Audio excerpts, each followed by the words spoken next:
नमस्कार दोस्तों, जैसा कि हम सभी जानते हैं कि पृथ्वी पर गंगा नदी को सबसे पवित्र माना जाता है। हिंदू धर्म में गंगा नदी को मोक्षदायिनी भी कहते हैं। आज हम आपको बताएंगे कि पृथ्वी पर देवी गंगा का अवतरण कैसे हुआ। इसका वर्णन संपूर्ण रामायण में किया गया है। पौराणिक कथाओं के अनुसार अयोध्या नगरी में सगर नाम के राजा हुए। राजा सगर अपनी प्रजा को प्राणों से भी प्रिय मानते थे। उन्होंने राज्य में जल संकट को दूर करने के लिए अश्वमेध यज्ञ का आयोजन करवाया।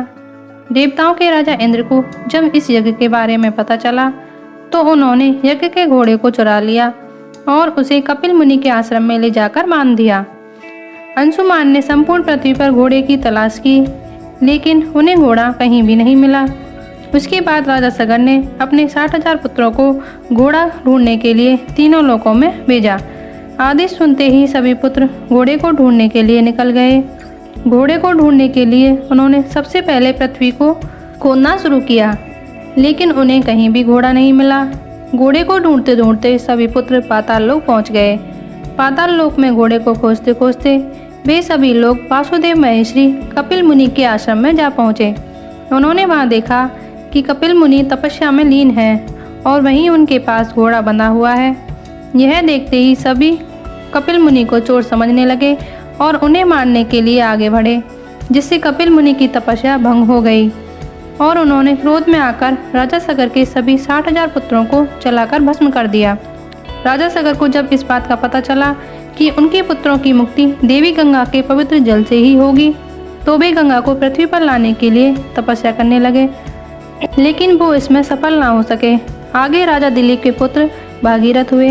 वे बहुत ही धर्मनिष्ठ राजा थे। राजा भागीरथ गंगा को पृथ्वी पर लाने के लिए घोर तपस्या करने लगे। तब ब्रह्मदेव ने प्रसन्न होकर भागीरथ को वर मांगने के लिए कहा। तब भागीरथ ने गंगा के पृथ्वी पर अवतरण होने का वर मांगा, लेकिन ब्रह्मदेव ने कहा कि पृथ्वी गंगा के वेग को सहन नहीं कर सकेगी। गंगा के वेग को महादेव शंकर ही संभाल सकते हैं, इसलिए तुम्हें महादेव की तपस्या करनी चाहिए। इसके बाद भागीरथ महादेव की तपस्या में लीन हो गए।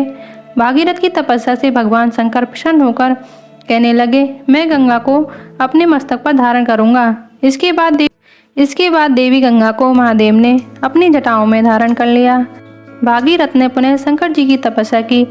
भागीरथ की तपस्या से प्रसन्न होकर शंकर ने गंगा को पृथ्वी पर छोड़ा, जिससे गंगा जी 7 धाराओं में बट गईं। उनमें एक धारा भागीरथ के साथ चलने लगी।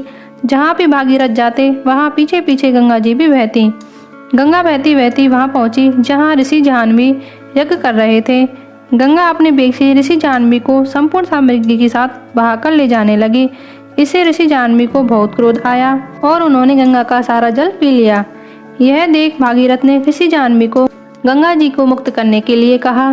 तब ऋषि जाह्नवी ने अपने कान के द्वारा गंगा जी को मुक्त कर दिया। इसके बाद भागीरथ अपने पूर्वजों के स्थान पर पहुँचे और गंगा के पवित्र जल से उन्हें मुक्ति दिलाई। ब्रह्मदेव ने प्रसन्न होकर भागीरथ को वर दिया कि इस जल में जो भी स्नान करेगा वह मुक्ति को प्राप्त होगा।